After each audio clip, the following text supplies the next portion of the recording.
1868, Missouri. William Harper had never imagined that the people he loved most could be the ones to betray him. He had spent 78 years teaching his children what it meant to honor family, to protect one another, and to act with decency in the world. Yet here he was, being led through the familiar halls of his own home, feeling a chill that had nothing to do with the weather. Samuel's grip on his arm was firm but calm, deliberate, as though he were guiding a child rather than an elderly man who had given his life to this family. Margaret followed silently, her eyes unreadable, her expression void of warning or comfort. "Father," Samuel said, voice calm and measured, "this is for your own good." The words should have been comforting, meant to ease, but instead they struck William with the weight of a hammer. He froze in disbelief, staring at his son and asking, "What do you mean?" His voice trembled with fear and confusion. Margaret said nothing, her gaze fixed on him as though he were a stranger. The subtle shift in their demeanor, the quiet certainty with which they acted, sent an immediate shock through him. This was no act of care, this was calculated cruelty. He followed them to the attic without resistance, partly because he trusted them, partly because he could not yet comprehend the depth of their intent. The door loomed before him, narrow, heavy, and foreboding. As he stepped inside, the latch clicked shut behind him with a finality that felt like a sentence. Darkness pressed against him immediately, thick and suffocating.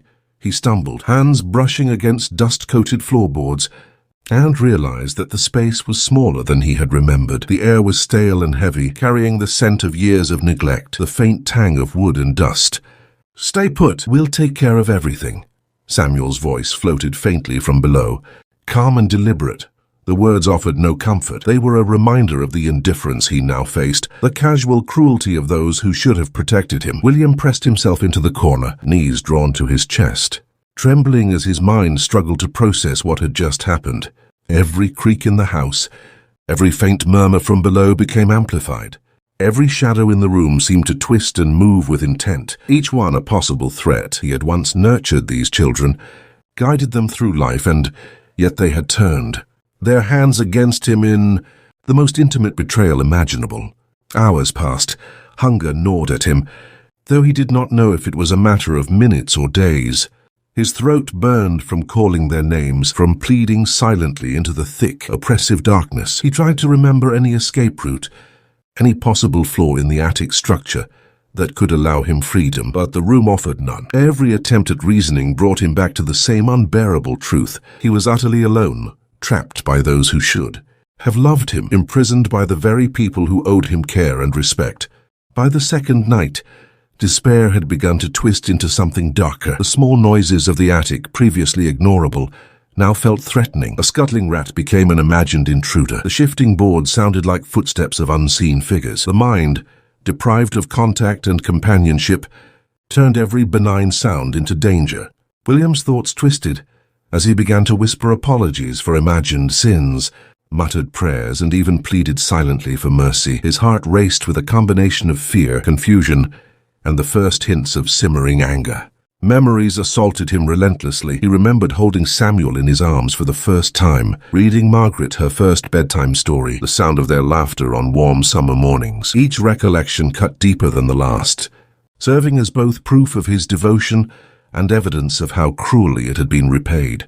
The attic walls, now witnesses to his suffering, offered no solace. The very isolation he endured seemed to strip his life down to the raw, unbearable essence of betrayal. Days blended into nights with no distinction. Hunger worsened, and William felt his body weakening, but the psychological strain was far greater than the physical. He began pacing in the cramped space, attempting to measure the walls, testing their strength, probing for weakness. His movements were slow, deliberate, each one exhausting yet necessary. The confinement was as much mental as it was physical. Each breath reminded him of his frailty, each beat of his heart of his helplessness. Voices floated occasionally from below. Samuel and Margaret went about their daily routines with casual indifference. They spoke to neighbors, tended to chores, and carried themselves as though nothing had occurred. Each ordinary act they performed became a reminder of his total invisibility. Margaret's voice drifted up once, soft and deliberate. "Make sure he stays inside. For his own good." The phrase repeated in his mind, a cruel mantra. Care had been twisted into control. Protection had been warped into imprisonment. The words were a verdict, not a promise. He spent long hours pressing his ear to the walls, listening for any sign that someone else might come, that help might arrive, but there was nothing. The world outside continued without him. It was a revelation more terrifying than the darkness itself. He had been erased from the daily life of his own home. The betrayal became fully concrete.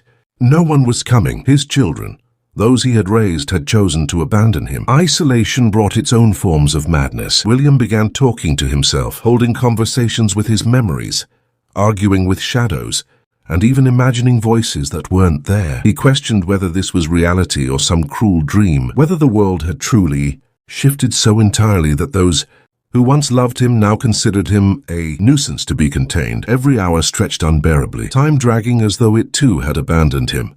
By the third day, his body protested with weakness and pain, but his mind was sharper than ever. He realized that survival would require more than endurance. It would require mental fortitude. The confinement was not only physical. It was designed to strip him of his sense of self, to hollow him out until he was broken. He resisted, clinging to his identity, whispering his name aloud to remind himself that he existed beyond the walls that trapped him. Small discoveries became obsessions. He traced cracks in the wood, testing for gaps, moving dust aside, listening intently for the faintest hint of life beyond the door. Each potential flaw, however minor, became a focus of hope. Even as despair threatened to overtake him, he understood that awareness was his first weapon. Knowledge of the space, understanding of his limitations, and careful observation of his captor's routines were all he had. Nights were the worst. The darkness made every creak, every whisper, every imagined movement amplified. He imagined the worst, feared it, and sometimes convinced himself it had already occurred. Sleep came fitfully, bringing dreams that mirrored his waking terror, rooms that closed in, doors that led nowhere, shadows that moved with malicious intent. He awoke each time drenched in sweat, heart pounding, only to remember that the attic itself was a prison far worse than any nightmare. By the end of the first week, William's fear began to mix with rage. He felt the injustice of his treatment more acutely. His children had become arbiters of cruelty, shaping their own morality to justify what they did. The realization burned through him. He had raised them to be capable of care, yet they had chosen this path instead. His mind churned with questions that had no answers. How long had they planned this? Was anyone else complicit? Could he survive their cruelty and still retain his humanity?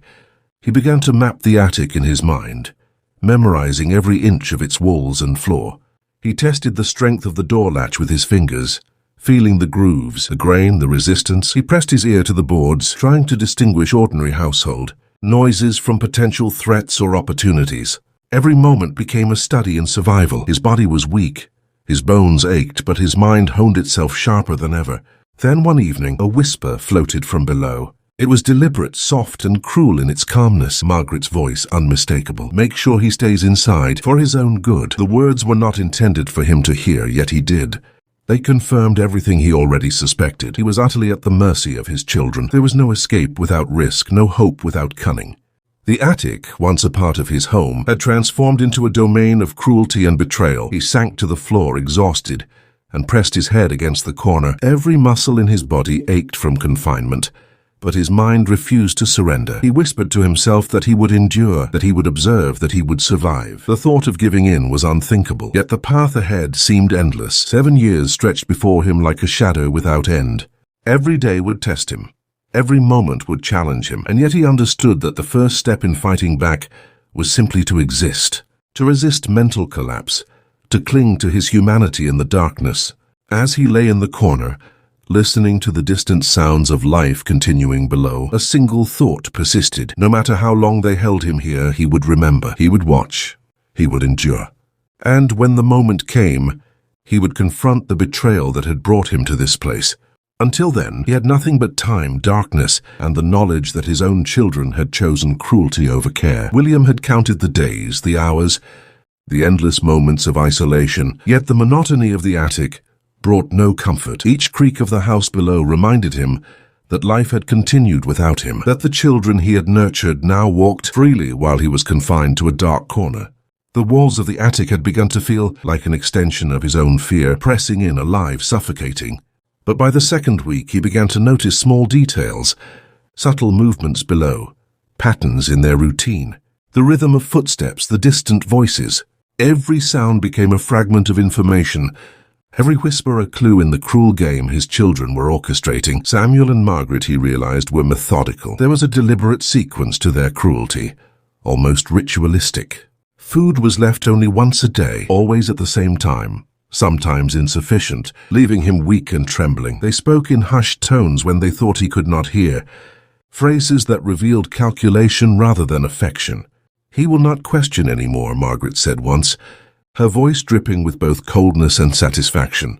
William pressed his ear to the floorboards, heart racing, and caught the faintest laugh, Samuel's.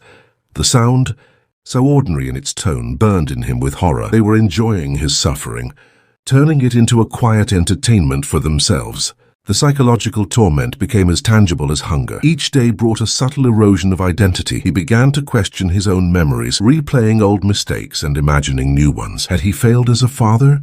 Were these punishments somehow deserved? But even as despair crept into his thoughts, a spark of clarity remained. He realized that his survival depended not on lamenting what was lost, but on observing, planning, and waiting for opportunity. The attic was small, but every inch could be studied, every corner memorized.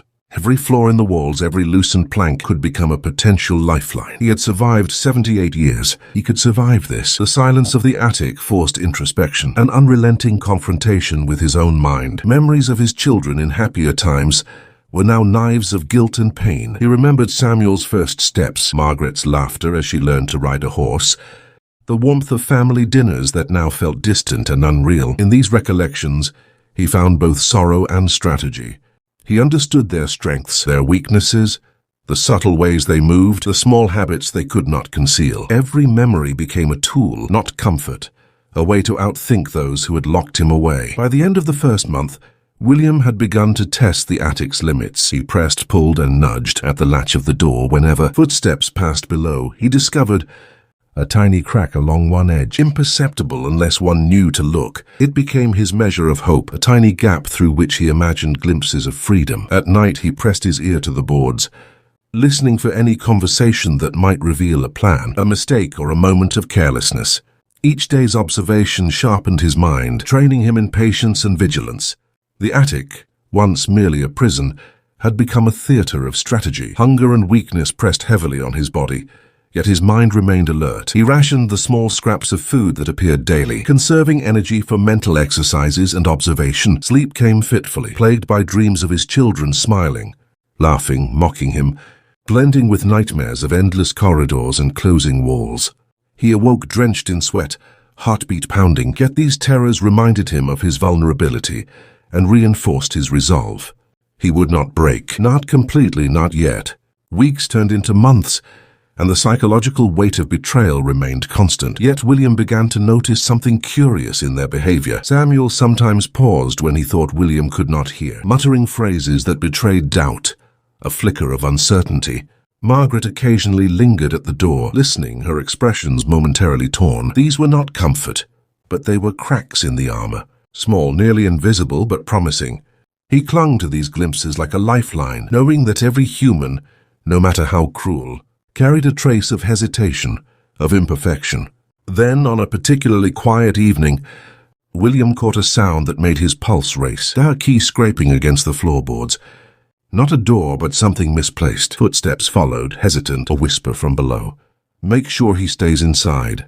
Lingered, then faded into silence. The room seemed to hold its breath with him. He realized the tiniest noise could betray him, could be a chance to observe, could signal opportunity or danger. Every action, every thought had to be measured now. The attic had become not only a prison, but a laboratory of survival, a place to test patience, cunning, and endurance.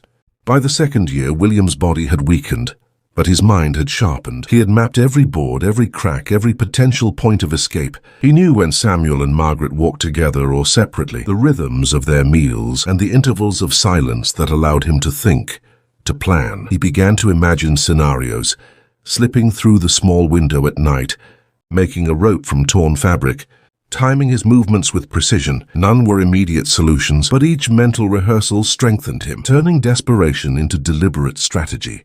7 years was a long time to be confined, And already the attic had begun to feel like an extension of himself. He had learned its smells, its sounds, its dangerous creaks. He could sense the house's shifts in temperature, anticipate when boards would groan, predict the arrival of food, and listen for the faintest deviation in footsteps below. Every day honed his senses, trained him for the moment when patience would pay off, when endurance would lead to action. And yet, despite all his preparation, the fear remained, primal, unyielding, always present. He could not forget their faces at the moment they closed the door, calm, precise, terrifying in their composure. He knew that the attic had stripped him down to the essence of survival. It had stripped him of comfort, of certainty, of trust. And in that emptiness, he discovered the unrelenting truth. The people he had loved had become his captors, and freedom depended entirely on his ability to outthink, outwait, and outlast them. As the second year drew on, William Harper pressed himself against the walls of the attic one night, tracing the grooves of the wood, listening intently for the faintest whispers, the smallest errors, the signs of attention diverted. He realized he could no longer live as he had before, passive, trusting, and obedient. Survival required cunning, patience, and the capacity to endure cruelty without surrendering his mind or spirit. Every day became a test, every hour a measure of his resolve. The attic, for all its darkness and confinement, had also given him something no one could take, the slow forging of determination. And as he lay awake that night, hearing the distant murmur of his children's lives outside, he understood the final, terrifying truth. 7 years could break a man physically, mentally, and emotionally, but it could also create a mind as sharp as a blade, focused solely on endurance, observation, and, when the moment arrived, retribution. Outside, the Harper household hummed with ordinary life. Inside, William Harper counted, planned, and survived, his every thought now attuned to opportunity, to flaw, to human error. And in the darkness of the attic, surrounded by betrayal and neglect, the first ember of a dangerous resolve began to glow. The attic door remained shut. 7 years stretched ahead like an endless shadow. But William Harper, broken in body but sharpened in mind, began to understand that survival was not enough. Observation, patience, and cunning would carry him through, and when the time came, the reckoning would be precise, deliberate, and unavoidable. The attic had become William Harper's world, yet he refused to let it define him entirely. 7 years had sharpened his senses, stretched his patience, and hardened his resolve. He could tell when footsteps were deliberate or accidental, when Samuel moved with purpose or hesitation, when Margaret's shadow lingered too long near the stairs. Every sound, every subtle movement became a story, a clue, a potential advantage. One evening, as the fading light slanted through the narrow window, he noticed a shift. The latch on the attic door, which he had studied endlessly, had loosened slightly. Perhaps it was from age, or from the constant weight and pressure he had applied over weeks of observation. His heart raced, but he forced his breathing to calm. A single chance could be life or death, and he knew he had to be deliberate. Below, the house moved as always. Distant conversation, the shuffle of chairs, the faint scent of cooking drifting up. He pressed himself against the corner, listening intently. Samuel's footsteps approached, deliberate and steady. Margaret's voice echoed softly from the kitchen. "He cannot leave, not now." Her words were casual, almost indifferent, yet their cruelty burned like fire in his mind. They were deliberate in maintaining control, shaping his existence as though he were a puppet in a play he had not agreed to join. William's hand hovered near the latch. He traced the groove he had memorized countless times, noting the tiny crack that could allow just enough give. He understood that this might be his only chance for weeks or months, that a single mistake could end him permanently. The attic's darkness pressed in, yet in that shadow he felt a flicker of hope, dangerous, fragile, but undeniable. As he worked, carefully testing the latch and the surrounding wood, a sudden sound froze him. Below, Samuel spoke sharply to someone, a messenger or a servant, perhaps, though William could not be certain. The tone was commanding, the content indistinct, but the timing was a warning. He pressed himself flat against the floor, muscles trembling, mind racing. Opportunity had appeared, but so had danger. He could feel the weight of years of confinement pressing on him, the long shadow of fear threatening to crush any spark of action. William shifted slightly, trying to make sense of what he had heard. The servant left, footsteps fading, and the house returned to its usual rhythm. He exhaled slowly, heart pounding, and adjusted his position near the window. The latch had loosened again, almost imperceptibly, as if inviting him to test it. He hesitated. His mind replayed the consequences of every attempt he had imagined. Success, capture, further cruelty, even death. Each scenario flickered in his thoughts like a warning. It was Margaret's whisper that made him freeze completely. "Don't think you can outsmart us," she said softly, almost a lullaby in its tone, yet carrying the weight of absolute control. The sound of her voice, so close and deliberate, sent a shiver through him. They were always aware of his attempts, his thoughts, his very will. Their cruelty was not haphazard. It was precise, intentional, and layered. Every deprivation, every hunger pang, every moment of solitude had been calculated to break him slowly, to sharpen their own satisfaction while extinguishing his hope. Days passed with no further opportunity. William studied the latch relentlessly, tested the tiny weaknesses, and mapped the sound of every board around the attic door. Each passing hour strengthened his resolve, even as his body grew weaker and the hunger deepened. He forced himself to remember the outside world. Sunlight, wind, the laughter of children he had once held, and used those memories to fuel his patience and strategy. He understood that survival was not brute force. It was calculation, observation, and waiting for the tiniest error. One night, as he lay awake listening to the rhythm of the house below, he heard a sound he had not anticipated. Laughter from Margaret. Not the controlled, casual laughter he had grown used to, but genuine amusement, sharp and startling. It rang through the floorboards, and for a moment, William felt a spark of fear mixed with opportunity. She was distracted, perhaps by some personal amusement or interaction, and the door was slightly ajar for the first time in weeks. He moved carefully, muscles stiff, hands tracing the grain of the wood. Every movement was measured, deliberate, controlled. One false motion, one sound too loud could alert them, but this crack in their attention was the first he had witnessed in years, a tangible vulnerability that he could exploit. The latch yielded slightly under his touch, and he felt the cool air from the other side of the door.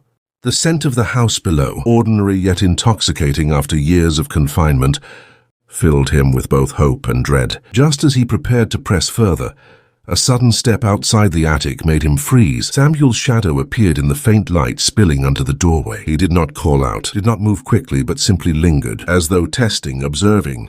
William froze, heart hammering, mind racing. The chance for freedom was present, tantalizing, yet he could not risk detection. One wrong move, and the last 7 years of patience and observation would be wasted, perhaps his life as well. The attic seemed to shrink around him, the shadows thickening with every passing second. He realized the cruel truth. Freedom could not be forced. It had to be seized precisely at the right moment. The slightest hesitation would result in punishment, discovery, or even death. He pressed himself against the wall again, breathing slowly, forcing his panic into controlled focus. He had survived 7 years of deliberate isolation, endured every cruelty they had inflicted, and now in this moment he understood that patience and calculation were more powerful than brute strength. Hours passed. Samuel finally left, footsteps retreating to the distant rooms below. William allowed himself a slow, cautious breath. The door was slightly ajar. The latch weakened, and for the first time in years, a pathway, as however narrow, had appeared. Yet he knew this was only the beginning. Observation alone was not enough. He had to plan, to wait, to measure each step carefully before risking the fragile opportunity. In the corner of the attic, William pressed his forehead against the wood, listening, memorizing, waiting. The house carried on outside, oblivious to the silent drama above, yet the shadows, the creaks, and the whispers reminded him constantly of the danger he faced. His mind was alive with calculations, timing, and contingencies. He was no longer simply surviving, he was preparing, and as he lay there, heart pounding, a thought came unbidden. 7 years of confinement, of betrayal, of cruelty had not broken him entirely. They had sharpened his mind, strengthened his resolve, and given him knowledge of the house, the family, and their routines that no one else possessed. The attic was a prison, yes, but it was also a laboratory. And William Harper had become a patient, meticulous student. The smallest sound, the faintest shadow, and the subtlest lapse in their attention would be all he needed. Freedom, elusive as it was, seemed within reach. And yet he knew one misstep could undo all he had endured. The tension in the attic pressed on him like the walls themselves, a reminder that every decision mattered, and every second counted. William Harper remained in the shadows, silent, calculating and waiting. The first crack had appeared, a sliver of opportunity in the fortress of their cruelty. The question was whether he would seize it, and whether he could survive the consequences if he did. William discovers the first real opportunity to test the door and possibly escape. Samuel or Margaret could catch him at any moment. The tension is at its peak. The audience is left wondering if he will act or retreat, and what the consequences of failure might be. The attic smelled of old wood, dust, and the faint tang of long-forgotten belongings. William Harper pressed himself against the far wall, heart pounding with a mixture of fear and anticipation. The tiny crack in the latch had widened slightly, almost imperceptibly, but enough to suggest possibility. His mind replayed every observation he had made over the past 7 years. The rhythm of footsteps, the timing of meals, the way Margaret moved through the kitchen, the subtle differences in Samuel's mood depending on the day. Each detail was a thread he could pull to weave a path to freedom. He began carefully testing the latch again, fingernails pressing into the wood, feeling the grooves and the grain. Every tiny movement was deliberate. He had learned to measure his own strength after years of confinement. Too much pressure, and the old wood might splinter and give away his attempt. Too little, and the opportunity would vanish unnoticed.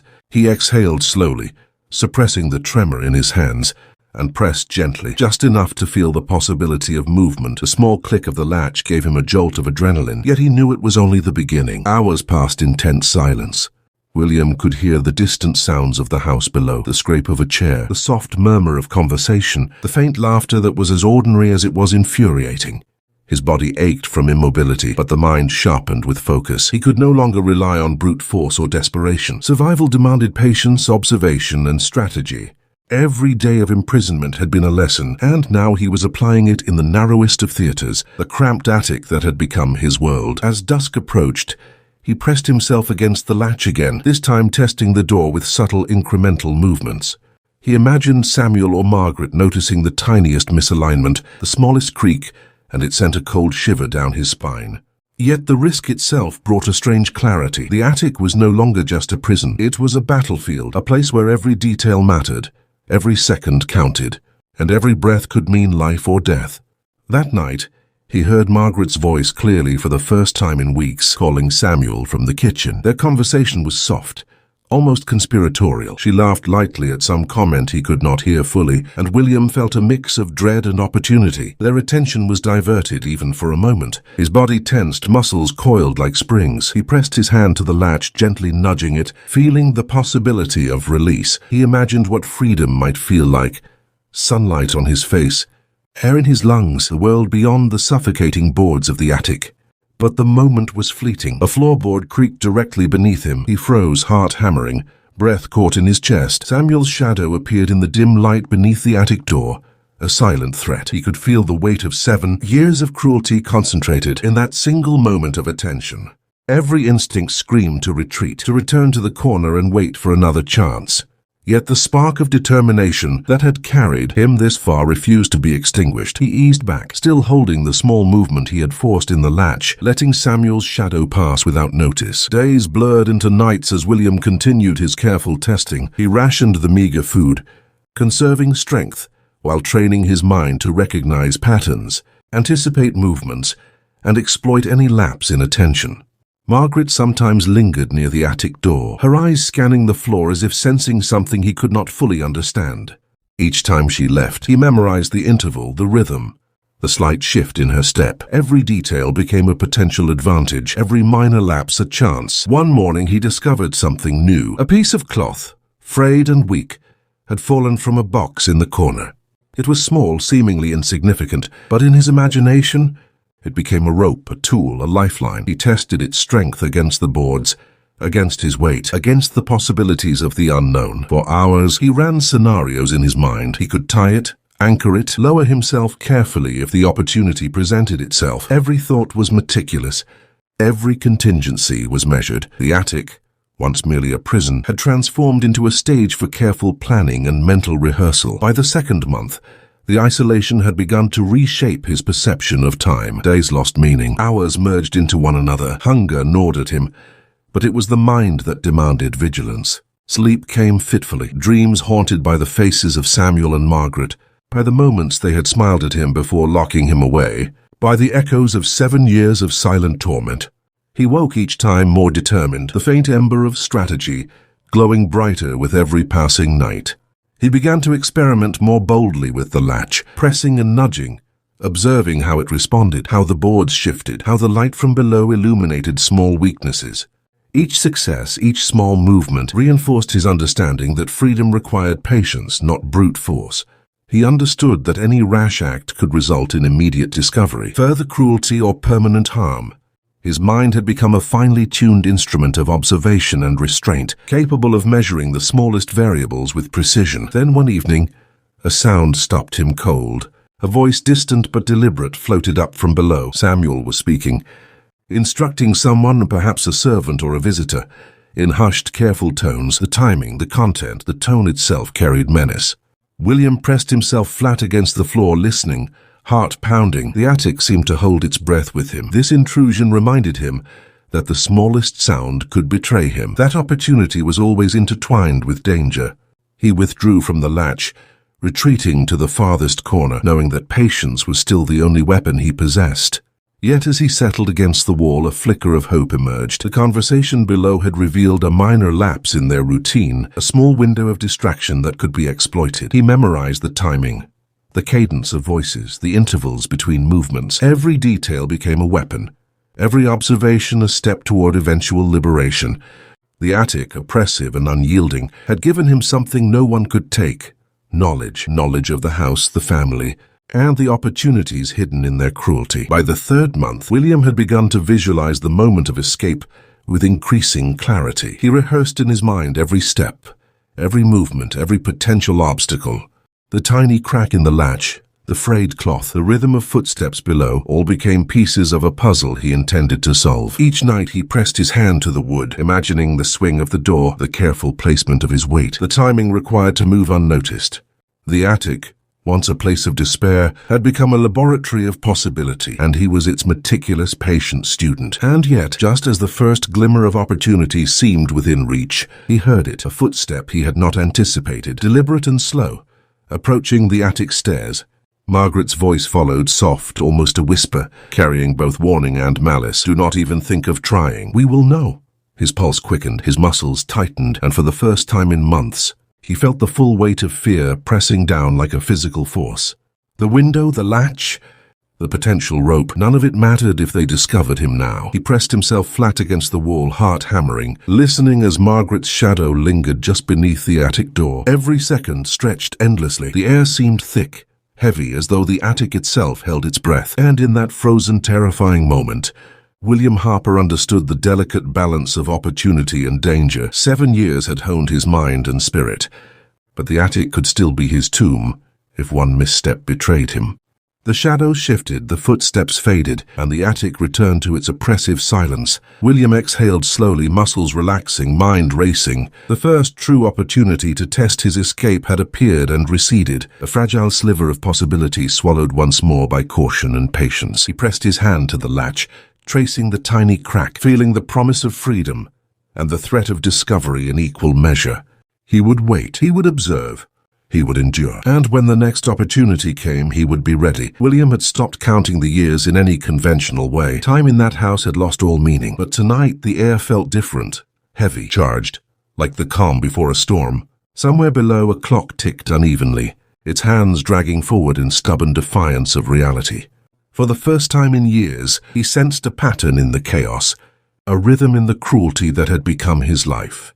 He could hear the muffled sounds of voices drifting up through the ceiling. Samuel and Margaret talking, their tones lighter than usual, almost careless. It was enough to make him freeze, heart hammering with the dangerous hope that opportunity might finally be close. A stray beam of moonlight broke through the attic window, catching the edges of the boards and illuminating the tiny crack he had memorized years ago. His fingers traced it instinctively, testing the resistance, noting the subtle warping of the wood that only age could create. Every inch had been studied, every creak catalogued, but tonight something felt different. The house itself seemed to hold its breath, the stillness of the night pressing down like a physical weight. William's body ached from disuse, but his mind, sharpened by isolation and cruelty, was more alert than ever. He knew he had to move carefully, deliberately, yet the temptation to act now was almost unbearable. Below, the sound of laughter drifted upward. It was not the controlled, deliberate cruelty of previous years, but something lighter, almost human. Margaret was speaking, words punctuated by Samuel's quiet chuckle. William pressed himself flat against the wall, listening intently, memorizing every syllable, every pause, every subtle inflection. Their attention, usually razor-sharp, seemed diverted. The first real fissure in their control had appeared, and he felt the adrenaline spike in his veins. He imagined the door swinging open, the rope he had fashioned from old bedding, the careful descent down the narrow stairs. He could almost taste the air beyond the house, fresh and cold, a sensation he had not felt for what seemed like a lifetime. Yet instinct warned him to be patient. He had learned through 7 years that a single misstep could erase months of planning and risk immediate retaliation. His mind traced every possible contingency: Samuel returning suddenly, Margaret turning the corner, a floorboard giving way under his weight. Each scenario carried consequences too severe to ignore. He allowed his fingers to linger over the latch, pressing gently, feeling the subtle give, and then withdrawing, as though teasing the possibility without committing. The tension in the room was palpable, thick enough to taste. Suddenly, a sound above startled him. A small thud, perhaps a displaced object, perhaps the subtle shifting of old beams. His breath caught, muscles tensed, and for a moment he felt the same raw fear he had experienced on the first night of confinement. Yet this fear was different now. It was sharp, focused, a tool rather than a torment. He pressed his ear against the wood, listening to the cadence of voices below, discerning the intervals of speech, the rhythm of steps, the tiny imperfections that human beings inevitably leave behind. Every sound was a thread he could follow, every shadow a clue. Hours passed as he tested the latch, nudged the door, and rehearsed the mechanics of escape in his mind. The rope was ready, coiled and hidden behind a pile of old blankets. He had calculated the weight it could bear, the distance it could stretch, and the timing required to descend without alerting those below. Each minute of inaction was agony, yet every second of patience added to his understanding of the house and the flawed vigilance of his children. 7 years had not only hardened his body, they had trained his mind to recognize weakness in ways that only suffering could teach. As midnight approached, the voices below grew softer. Samuel and Margaret had retreated to their rooms, their laughter fading into the background hum of the house. William's hands shook slightly, not from weakness but from anticipation. The opportunity had arrived, fragile and fleeting. He pressed the latch one final time, feeling the slight movement, the promise of release. Yet even as he prepared to act, the memory of countless failed attempts, of countless moments when carelessness would have meant disaster, weighed heavily on him. He reminded himself that survival depended on patience as much as action. He moved carefully to the edge of the attic floor, testing the rope he had prepared. It was frayed and thin, but he had reinforced it with every precaution his imagination could conceive. Every knot was tight, every anchor point scrutinized, every potential failure anticipated. Yet fear remained a constant companion, fear of discovery, of capture, of punishment, and of the unknown world beyond the attic. 7 years of confinement had created a mind capable of both strategy and paranoia, and now those qualities collided in a tense, exhilarating focus. Suddenly a faint sound echoed from below, a creak, a whisper too quiet to be certain. William froze, sweat dripping down his face, muscles locked in place. Margaret's shadow appeared briefly at the foot of the stairs, and he realized that one miscalculation would doom him entirely. For a moment, he considered retreating, abandoning the plan until the next night. But the years of observation, the months of preparation, the countless rehearsals in his mind, all demanded action. He had survived by patience for too long. Now the moment required courage. He inched toward the attic door, hands steady despite the pounding of his heart. The latch gave slightly under pressure, and he felt the rope beneath his fingertips, coiled and ready. Every movement was deliberate, measured, precise. He imagined Samuel and Margaret asleep, unaware, the house silent except for the faint creaks of aged wood. The world outside, distant yet real, called to him. Had he realized that for the first time in 7 years, the possibility of freedom was not just imagined.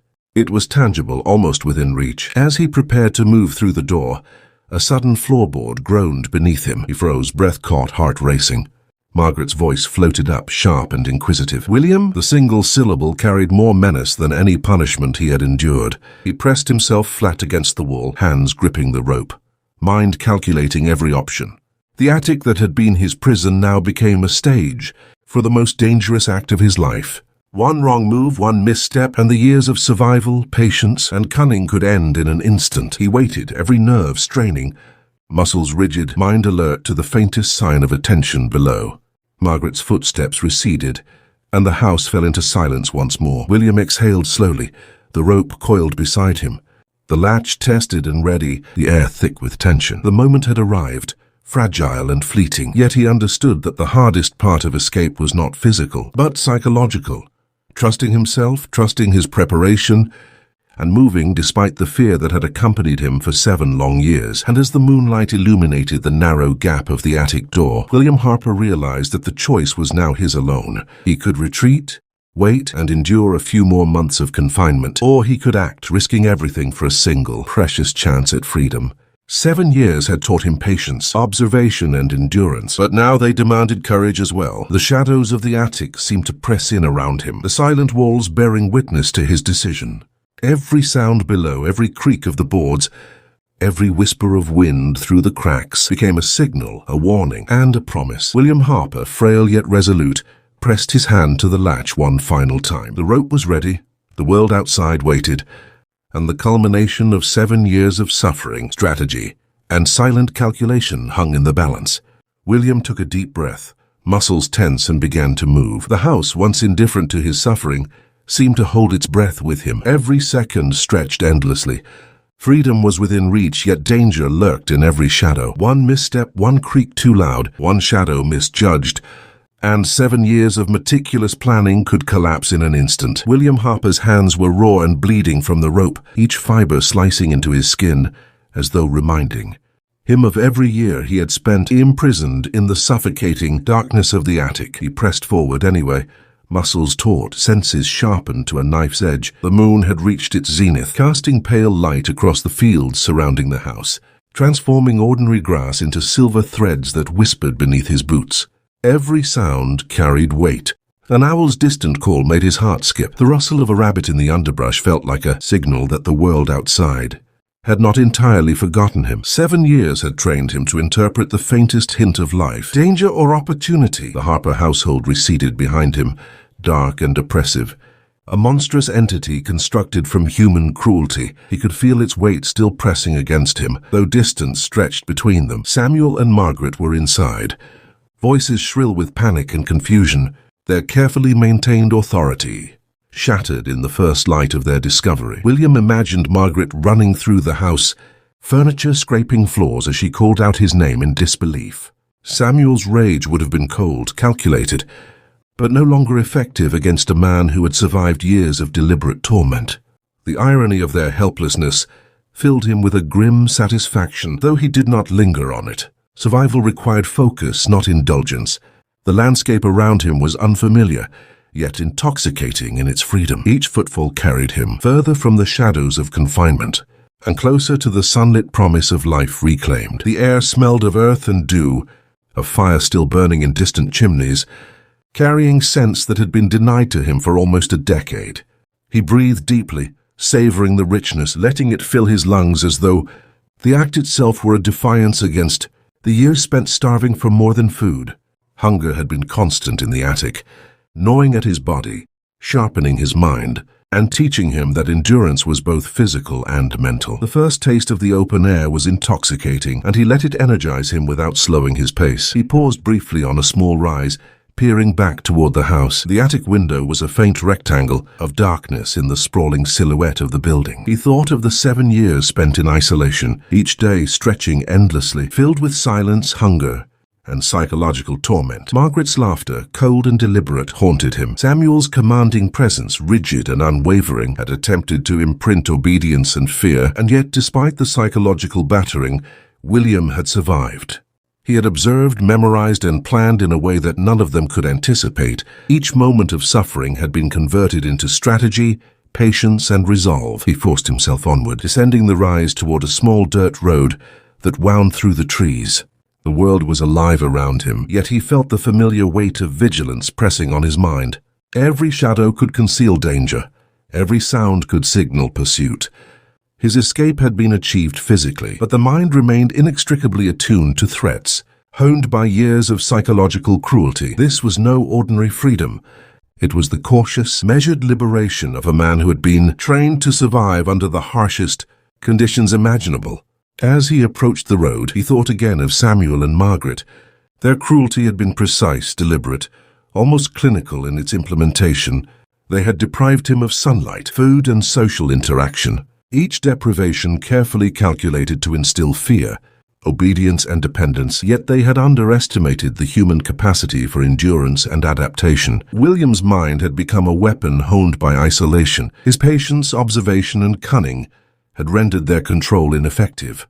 He realized, with a quiet sense of triumph tempered by exhaustion, that survival was not determined by strength or brute force, but by the ability to observe, calculate, and act with precision. The road stretched before him, narrow and winding, flanked by dense undergrowth and occasional trees that cast long, ominous shadows. He kept to the edges, using the darkness as cover, while moving swiftly, enough to put distance between himself and the house. Each movement was deliberate, a careful calculation of risk and reward. Every step reminded him of the years spent confined, every breath of fresh air a small triumph over the psychological manipulation he had endured. He thought of the attic's darkness, the loneliness, and the long, quiet terror, and he let it fuel his determination rather than weaken him. By the time dawn began to creep over the horizon, casting pale light across the fields, William had reached a small clearing where the terrain flattened, allowing him to move more quickly. He paused, listening for any sounds of pursuit, but the only noises were the distant calls of birds and the whisper of the wind through the trees. His body trembled from exhaustion and adrenaline, but his mind was clear, focused, and alert. He knew that the greatest danger had passed, yet he remained vigilant. Survival was never guaranteed. Freedom was a fragile, fleeting state that demanded constant attention. As he moved through the clearing, he reflected on the psychological toll of his imprisonment. 7 years of confinement had done more than break his body. It had tested the limits of his mind, reshaped his perceptions of time, trust, and human cruelty. The Harper family had wielded their control with precision, using deprivation, fear, and isolation as tools of punishment. Yet their meticulous cruelty had failed to account for human resilience. William's escape was not just a physical act, it was a testament to endurance, intelligence, and the subtle defiance that can flourish even in the darkest circumstances. Hours later, he reached the outskirts of a small town, its streets quiet in the early morning light. He moved cautiously, avoiding the main thoroughfare, seeking anonymity in the shadows of buildings and alleyways. The townspeople were unaware of the horrors that had unfolded just miles away, of the man who had endured 7 years of psychological torment and confinement. William's presence here was both ordinary and extraordinary. To them, he was just another traveler, but he carried within him a history of suffering, endurance, and triumph that few could comprehend. He found a secluded place to rest, leaning against the wall of an old barn, muscles trembling and body sore from exertion. The rope, once a lifeline, hung loosely from his shoulder, frayed and worn but intact.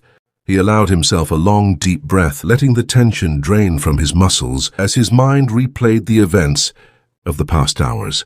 The escape had been successful, yet the psychological scars of confinement were far from healed. He understood that freedom carried its own burdens, the constant awareness of danger, the memory of cruelty, and the lingering effects of long-term isolation. As he rested, William thought of the Harper household, of the family that had imposed suffering with deliberate cruelty, and of the subtle guilt that might have begun to settle in their hearts. He imagined Margaret pacing the floors of the house, Samuel's stern expression faltering, and the faint realization that their control was not absolute. Yet he did not linger in bitterness. The past was fixed. The present demanded vigilance and awareness. Survival had been achieved, but the lessons of cruelty, endurance, and observation would remain with him indefinitely. In the following days, William established a careful routine. He sought shelter and food discreetly, moving cautiously to avoid recognition. Letters and rumors from the Harper household reached him occasionally, faint echoes of the lives he had left behind, but he paid them little attention. His focus was on rebuilding, on reorienting himself to the world outside the attic, and on processing the psychological ramifications of 7 years of confinement. Each day brought small triumphs, subtle reminders of autonomy and agency, and a growing sense of empowerment, tempered by the memory of past suffering. Yet at night he could not escape reflection. The attic's shadows lingered in his mind, the echoes of Margaret's laughter, Samuel's stern commands, and the constant oppression of 7 years replaying like a persistent ghost. He understood now that survival was not just about physical endurance. It was about the management of fear, the careful observation of human behavior, and the strategic use of patience. The psychological lessons of confinement were indelible, shaping his perception of trust, cruelty, and the fragile nature of human control. Weeks turned into months, and William found a quiet existence in the town, blending into the rhythms of everyday life while maintaining vigilance born of long-term confinement. He wrote in secret, documenting his experiences in meticulous detail, recording every observation, every psychological nuance, and every strategic decision that had enabled him to survive. Each word was a testament to endurance, a record of suffering transformed into knowledge, and a reminder that cruelty, no matter how carefully applied, could never fully extinguish the resilience of the human mind.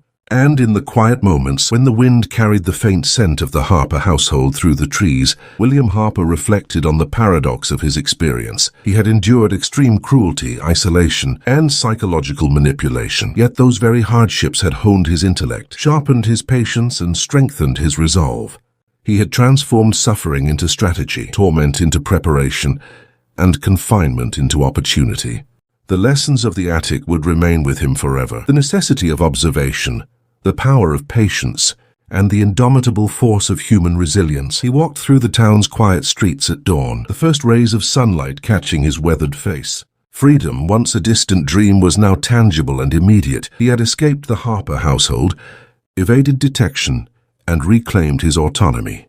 Yet the psychological imprint of 7 years lingered, a subtle reminder that human cruelty, patience, and endurance are forces that shape more than the body. They shape the mind. William Harper understood finally that survival was not merely about escaping the physical confines of the attic, but about mastering fear, observation, and patience. The Harper family had imposed years of torment, yet in doing so, they had inadvertently forged a mind capable of remarkable strategy, endurance, and resilience. He carried these lessons with him quietly as he disappeared into the world beyond, a man who had endured the worst of human cruelty and emerged both scarred and profoundly alive. If this story moved you or made you reflect on the power of endurance and regret, share your thoughts below and subscribe to follow more tales like William's.